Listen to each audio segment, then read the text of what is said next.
This is The Weekly on ClickOrlando.com with Justin Warmoth. Good morning, I'm Justin Warmoth. A few weeks ago, the FDA announced a life-saving drug that can reverse an opioid overdose will be available on pharmacy shelves without a prescription.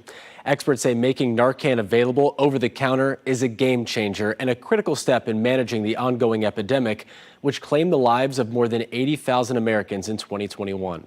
This morning, Seminole County Sheriff Dennis Lemma is here to help us better understand the crisis and the stigma that surrounds addiction. Justin, the problem continues to grow across the state and country, for that matter. Just last month, I was having a conversation with Ann Milgram, who's the DEA administrator, and she was sharing me that 6 out of every 10 pills that are on the street contain a lethal dose of fentanyl in it. And that's incredibly frightening, and we're seeing it in the numbers. Not only what normally was perceived as an overdose, but I would argue that what we have right now is a crisis of the poisoning, fentanyl poisonings. If you think about overdoses, traditionally we thought about overdose as somebody taking too much of a particular substance, but knowingly doing so, whether it's legal or illegal. But what we're seeing on the streets now is fentanyl mixed in all types of substances without the user actually knowing. And in many cases, they're going unconscious nearly immediately. 6 out of 10, 60%, that is staggering. Yeah. Even in counties like Seminole County, where we're known to be a very affluent county, great quality of life, very low crime rate, we average around 600 poisonings or overdoses every single year, and around 150 fatalities as a result of that. And at the same time, we've got a comprehensive strategy on treating people who are dependent, regardless of their ability to pay. Uninsured, underinsured population with this unique partnership with Advent Health. We are leveraging relationships throughout the state and nation to prosecute drug dealers. I think we're up to about 35 drug dealers for first-degree murder, and the last that I checked, that's probably the highest number in the state, if not the nation, for the prosecution of these offenses. And then again, cleaning up some legislative language this year as well to make sure that those drug dealers that deal deadly doses of narcotics, and then somebody's revived with the use of Narcan, that they can be prosecuted. And at the same time, police officers and firefighters in Seminole County alone are using the life-saving drug naloxone to reverse the effects of opioids and quite literally bring people back to life, around 800 times in Seminole alone. And naloxone is now available over the counter. Yeah, how critical is that? Yeah, naloxone being made available over the counter is huge to the overall success of strategy. Now, just kind of a reminder of how this works is when somebody takes an opioid, either organically grown or synthetically processed, it attaches to a part of the brain called the mu receptor. The mu receptor, as soon as that drug gets on there, it says, you know what, calm down, relax, stop breathing. And I mean, it happens instantly, just like that. This is why, to my knowledge, there's never been a report in this country of somebody going into an overdose or a poisoning situation from fentanyl and self-deploying naloxone. Mm-hmm. This is why it's good for all other people to have access to this, because if somebody goes out, it's going to happen very, very quickly. Well, this drug, whether it's Narcan, which is widely known and accepted, or another form, these are opioid antagonists. They attach to those same mu receptors in the brain, reverse the effects of the opioid for 90 minutes. And Justin, I emphasize that 90 minutes because you can't just do this at home and not go and receive medical treatment. In 90 minutes, if the dose of fentanyl is higher than the ability to reverse the effects, after 90 minutes, they're going to go right back into an overdose and likely die again.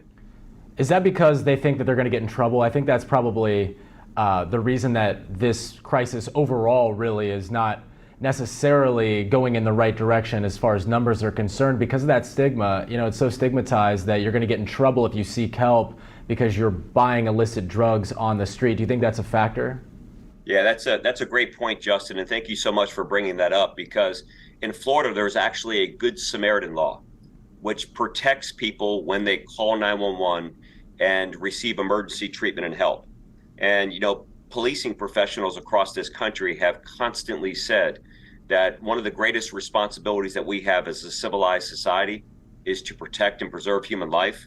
So when we're coming out on those calls, the first thing that we want to do is to make sure that everybody's safe and everything's okay. So if you call and report an overdose, you will not be held criminally liable for the circumstances that are going on out there. And we've seen examples where there has been somebody in Seminole County overdosing, and then in many regards, they don't know what to do. They end up throwing somebody in the car hours after a window of an opportunity to save their life. And it sounds horrific and incredibly gruesome, but we've had lifeless bodies dropped off in the parking lot of the hospital just because people were afraid and scared of prosecution. Call 911. You know, we know that this is widespread out there. We know that the numbers continue to rise and increase across the country. You can tie that into kind of an open border, different things that are going on. But another stereotype that's out there is people tell me all the time, Justin, why would the drug dealer want to kill their customers? And quite frankly, they don't want to kill their customers. What these drug cartels are doing, and these are two of the largest drug cartels that are pushing this out, they're mixing fentanyl with all types of other substances unknowingly, because if you are a recreational marijuana user and you are using twice per month, once they mix that with fentanyl and you use that, you are starting to crave marijuana 3 times a day, not twice per month. They're creating addiction, and quite frankly, they don't know what they're doing, and they're mixing it in clandestine labs or somebody's bathroom, and people are dying at record numbers. I'm wondering if you have a message to someone, and I'm not even, they may not even be addicted, or this may not even affect them, but it affects them in some sort of fashion, because I'm sure that they know someone who might be addicted. I think the chances are pretty great of that. So what's the messaging that you would have to someone who's watching this right now, and how they should approach a certain situation that maybe they can get to it before someone overdoses and dies because of fentanyl? Yeah. So the first message, Justin, is we want everybody who has the means, the ability to go in and pick up an opioid antagonist. Go in and get Narcan. You can get it, you know, in any convenience store right now or drugstore. Get Narcan. I think it's about 2 doses for $85, $90. We're trying to work on reducing that cost with a lot of the manufacturing companies and all that, but get your hands on that. If you don't want to go to the store, there's a lot of efforts around the country, and particularly here in the state of Florida. Andre Bailey runs Project Opioid, that I'm one of the chairs of Project Opioid. We can get Narcan out. Go to our website at Project Opioid. We can get you some opioid antagonists for absolutely free. In addition to that, we're trying to make an OSHA standard, a federal OSHA standard. So if you own a business, you operate a business, go and get this, make sure you have it on hand. And the biggest message that we say from the beginning of this is we cannot arrest our way out of this problem. And this is not a situation of trying to make bad people good, but rather sick people well. And this is a medical condition that needs to be treated. If you need help, call. There's resources that are available out there. Our Hope and Healing initiative here, with the assistance of Advent Health, doesn't turn anyone away. So if you know somebody that's on the journey, if you know somebody that's been struggling, just walk in, because we can put you on a medical-based treatment therapy where you don't even go through withdrawals. And that's a kind of a stereotype out there that some people hear, well, if I get off the drug, it's going to be a near-death experience going through withdrawals.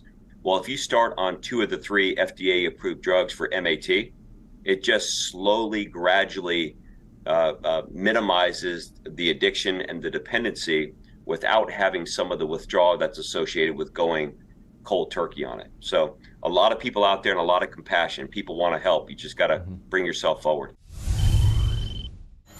Now, last week, the Biden administration declared that fentanyl, combined with an animal tranquilizer called Xylazine, is an emerging threat facing the United States. We'll discuss that and much more with Sheriff Lemma right after this. Stay with us. This is The Weekly on ClickOrlando.com with Justin Warmoth. Welcome back. There's a new facet to the deadly opioid epidemic, and it's prompted the Biden administration to declare the combination as an emerging threat in the U.S. The dangerous street drug component is officially called Xylazine, nicknamed Tranq, as in tranquilizer. Officials say it's being mixed into more illicit drugs, including fentanyl, making them even more deadly. Seminole County Sheriff Dennis Lemma is back now to explain what he's seeing here in Central Florida. It's the first time that a substance has been declared an emerging threat. It's Tranq. Xylazine is what it is, but it's short for tranquilizer, animal tranquilizer getting mixed into the fentanyl supply. Are you seeing this? What can you tell us about this? This is insane to think about. Yeah, it is incredibly insane, and it is out there, but it's not as common, Justin, as the presence of fentanyl in our community. Mm-hmm. And what I always remind people, because it seems like we're always chasing the most recent trend, right? It's the colored fentanyl, it's the colored pills. Look, drug dealers, if they're making this in clandestine labs, they can make it whatever color they want to make it. They can make it look like anything else. They just choose to make it look like legitimate pharmaceutical drugs. And although this is a growing trend that is incredibly alarming, we have not seen that here in Seminole County. Mm-hmm. And the likelihood of it becoming more prevalent than fentanyl is very unlikely. Fentanyl is easy to process, easy to use. It creates addiction. It doesn't kill people, right? I think that if somebody's using those other drugs, there's greater level of malice with it. What's going on right now, these numbers, 60% chance that if you take a pill that you don't see a pharmacist give you, that you're likely to die from it. If that doesn't grab everyone's attention, I don't know what will. You've used the analogy before. It's like playing Russian roulette, and I can't think of a better analogy to use in a certain situation. I do want to go back to the Xylazine, because I think people just need to be made aware. They've probably seen the headline, especially in light of the recent news. But it is up. Overdose deaths involving Xylazine up 1,000% in the South between 2020 and 2021. And I think, to your point, and the point you're trying to make, is that this is something that is knowingly being ingested, correct? Is that sort of what you're trying to say, because it apparently prolongs the high that someone would get? Yeah, so that's what it is. It creates the addiction, the dependency, and then people, once they have that, they're literally not operating in the right state of mind. There's a middle part of the brain called the amygdala that sometimes is referred to as the alligator, the spontaneous part of the brain. Mm-hmm. This is the part of the brain that we have very, very little control over. So addiction and prolonged addiction affects that part of the brain. When we make rational thought that, hey, this substance could kill me, or if I take too much of this, it's going to be a problem, or we evaluate other people's addiction and challenges, we do that with the benefit of the frontal cortex of the brain. That's where rational thought and decisions are making. So when somebody is addicted and looking for substances, I've worked with this medical doctor, Dr. Aaron Wall, since the early stages of this epidemic. And he said to me, Dennis, if you ever want to feel what it feels like to be addicted to opioids or a substance as powerful as opioids, have somebody hold you underwater for 45 seconds. Your fight for the surface for air is the same fight that this person who's addicted has to getting the drug. They feel like they're dope sick, and now they're looking for ways to prolong and extend that high, and they're turning to very, very dangerous substances like this. That's incredibly frightening, because when you think about this, is growing on top of two key things: unprecedented dependency on substances that we know was brought on by big pharma and overprescribing. Many people that got addicted to it by ways that they thought was absolutely legal. And then two, a border that is unsecure, and the cartel learning how to manufacture this fentanyl and bringing across and putting in nearly everything.